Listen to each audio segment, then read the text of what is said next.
কেন? দই কিনবে? কেমন করে কিনবো? আমার তো পয়সা নেই। কেমন ছেলে তুই? কিনবি না তো আমার বেলা নিয়ে যাও কেন? না, আমি যদি তোমার সাথে চলে যেতে পারতাম তো যেতাম। বাবা, তুমি এখানে বসে কি করছো? কবিরাজ আমাকে বাইরে বেরোতে বারণ করেছে তো, তাই আমি এখানে সারাদিন বসে আছি। বাচ্চা, তোমার কি হয়েছে? জানি না কি হয়েছে, আমি তো কিচ্ছু করিনি, তাই আমি জানি না আমার কি হয়েছে। দইয়েলা, তুমি কোথা থেকে আসছো? আমি আমাদের গ্রাম থেকে আসছি। তোমাদের গ্রাম? অনেক দূরে তোমাদের গ্রাম? আমাদের গ্রাম সেই ওই পাঁচমুড়ো পাহাড়ের তলায়, ওই সামলি নদীর ধারে। পাঁচপুরা পাহাড়, সামলি নদী। কি জানি, হয়তো তোমাদের গ্রাম দেখেছি, কিন্তু কবে সে আমার মনে পড়েনি। তুমি দেখেছো? তুমি ওই পাহাড় তলায় কোনোদিন গিয়েছিলে না? না না, আমাদের যাইনি, শুধু মনে হয় যেন আমি দেখেছি। অনেক পুরনো কালে বড় বড় গাছের তলায় তোমাদের গ্রাম, একটা লাল রঙের রাস্তার ধারে, না? ঠিক বলেছো বাবা। সেখানে পাহাড়ে গা সব গরু চলে বেড়াচ্ছে। কি আশ্চর্য, ঠিক বলছো। আমাদের গ্রামে গরু চড়ে বইকি, খুব চড়ে। আর মেয়েরা সব নদী থেকে জল তুলে মাথায় কলসি করে নিয়ে যায়, তাদের সব লাল শাড়ি পরা। বাবা বাবা বাবা, ঠিক কথা। আমাদের সব গয়লাপাড়া মেয়েরা নদী থেকে জল তুলে নিয়ে যাই তো, খুব যায় তো। তবে কিনা বাবা, তারা যে সবাই লাল শাড়ি পরে তা তো নয়। কিন্তু বাবা, তুমি নিশ্চয় কোনোদিন সেখানে বেড়াতে গিয়েছিলে। সত্যি বলছি দইওয়ালা, আমি একদিনও যাইনি। কবিরাজ যেদিন আমাকে বাইরে বেরোতে বলবে, সেদিন তুমি নিয়ে যাবে তোমাদের গ্রামে। যাবো বাবা, নিশ্চয় নিয়ে যাবো। আমাকে তোমার মতন ওইরকম দই বেচতে শিখিয়ে দিও। মরে যাই, তুমি দই বেচতে যাবে কেন? তুমি এত এত পুঁথি পড়ে পণ্ডিত হয়ে উঠবে। না না, আমি কখনো পণ্ডিত হব না। আমি তোমাদের রাঙা রাস্তার ধারে, তোমাদের বুড়ো বটের তলায় গলাপাড়া থেকে দই নিয়ে এসে দূরে দূরে গ্রামে গ্রামে বেঁচে বেঁচে বেড়াবো। কেমন করে তুমি বলো? দই দই ভালো। আমাকে সুরটা শিখিয়ে দাও। হায় পোড়া কপাল, বলি এ সুরও কি শেখবার সুর? বাবা বাবা, এই এক ভাগ দই তুমি খাও। দইয়েলা, তোমার কি অনেক দেরি হয়ে গেল? না, আমার কিচ্ছু দেরি হয়নি বাবা, আমার কোনো লোকসান হয়নি।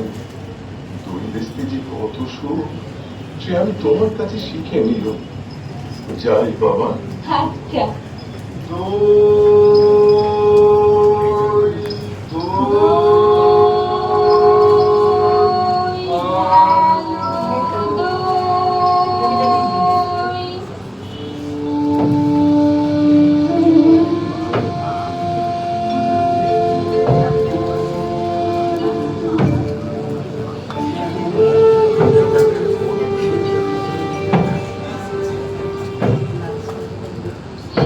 পাঁচমুড়া পাহাড়ের তলা, সামলি নদীর ধারে, গয়লাদি বাড়ির দই। আরে প্রহরী, প্রহরী পায়ে চুরি করে বেড়াচ্ছে। প্রহরী, ও প্রহরী, একটু বা শুনে যাও না প্রহরী। অমন করে ডাকাডাকি করছো কেন? আমাকে ভয় করো না তুমি? কেন তোমাকে ভয় করবো কেন? যদি তোমাকে ধরে নিয়ে যাই? ধরে নিয়ে যাবে? কোথায় ধরে নিয়ে যাবে? অনেক দূরে, ওই পাহাড় পেরিয়ে? একেবারে রাজার কাছে যদি ধরে নিয়ে যাই? রাজার কাছে নিয়ে যাও না আমাকে। কিন্তু আমাকে তো কবিরাজ বাইরে বেরোতে বারণ করেছে। আমাকে কেউ কোথাও ধরে নিয়ে যেতে পারবে না। আমাকে কেউ দিন রাত্রে এখানেই বসে থাকতে হবে। কবিরাজ বারণ করেছে? আহা, তাই বটে। তোমার মুখ যেন সাদা হয়ে গেছে। তুমি ঘন্টা বাজাবে না প্রহরী? হ্যাঁ, এখনো সময় হয়নি। আচ্ছা, তোমার ঘন্টা কেন বাজে? ঘন্টা এই কথা সবাইকে বলে যে সময় বসে নেই, সময় কেবলই চলে যাচ্ছে। চলে যাচ্ছে?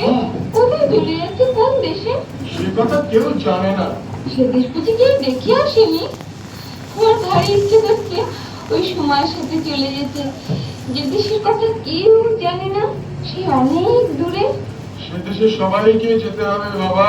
আমাকেও যেতে হবে? হবে ওই কি? কিন্তু আমাকে যে কবিরাজ বাইরে বেরোতে বারণ করেছে। কোনদিন কবিরাজি হয়তো স্বয়ং হাতে ধরে নিয়ে যাবেন। না না, তুমি তাকে জানো না, সে কেবলই ধরে রেখে দেয়। তার চেয়ে ভালো কবিরাজ যিনি আছেন তিনি এসে ছেড়ে দিয়ে যান। আমার ভালো কবিরাজ কবে আসবে? আমার যা বসে থাকতে ভালো লাগছে না। না বাবা, অমন কথা বলে না বাবা। না না, আমি তো বসেই আছি। হুম। আমাকে যেখানে বসিয়ে রেখেছে সেখান থেকে তুমি বেরোইবে। না। আচ্ছা প্রহরী, কি বাবা? ওই রাস্তার ওপারে ওই বড় বাড়িতে নিশির উড়িয়ে দিয়েছে, হুম। ওখানে লোকজন কেবলই আসছে যাচ্ছে, ওখানে কি হয়েছে? ওখানে ওখানে নতুন ডাকঘর বসেছে। ডাকঘর? হুম। কার ডাকঘর? ডাকঘর আবার চালাবে, রাজার ডাকঘর। এই ছেলেটি ভারী মজার তো। রাজার ডাকঘরে রাজার কাছ থেকে সব চিঠি আসে? হ্যাঁ, আসে ভাই, কি আসে। দেখো, একদিন তোমার নামে চিঠি আসবে। আমার নামে চিঠি আসবে? হুম। বড় হলে আমি রাজার ডাকঘর করা হব। এই রে, মোড়ল আসছে। আমি এবার পালাই। আমি আবার কাল সকালে এসে তোমাকে সমস্ত শহরের খবরটা শুনিয়ে দিয়ে যাবো। মোড়ল মশাই, ও মোড়ল মশাই, একটা কথা শুনে যাও। রাস্তার মধ্যে আমাকে ডাকাডাকি করে। হ্যাঁ। তুমি তো মোড়ল মশাই না, তোমাকে সবাই মানে। মানে বই কি খুব মানে? রাজার ডাকঘর করা তোমার কথা শুনে না শুনে তার প্রাণ বাঁচে। বাস্তরে সাধ্য কি? তুমি ডাকঘর করাকে বলে দেবে আমার নাম মামন, আমি এই জানলার কাছ থেকে বসে থাকি। অমন? তা কেন বলো দেখি? আমার নামে যদি চিঠি আসে, তোমার নামে চিঠি? তা কে তোমায় চিঠি লিখবে? রাজা যদি লেখে। রাজা তোমার?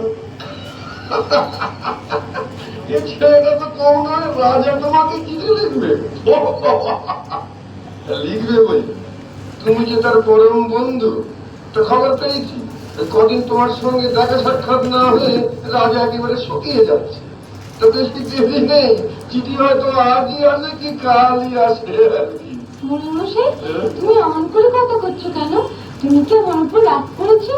বস রে, তোমার উপরে রাগ করবো? এত সাহস আমার? রাজার সঙ্গে তোমার চিঠি লেখালেখি চলে? মাধব দপ্তর বড় বার হয়েছে দেখছি। 2 পয়সা জমিয়েছে কিনা রসদ মজা দেখাচ্ছে। ওরে ছোড়া, তো বেশ, শিগগিরই যাতে রাজার চিঠি তোদের বাড়িতে আসে তা আমি তার বন্দোবস্ত করছি।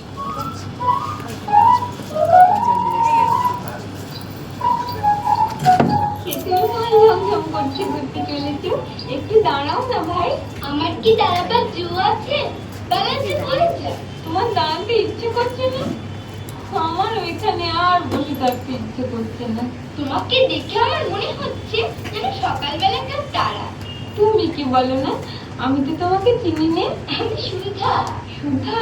আমি এখানকার মালিনীর মেয়ে। তুমি কি করো? সাজি ভোরে ফুল তুলে এনে মালা গাছি। এখন ফুল তুলতে চলেছি। ফুল তুলতে চলেছো?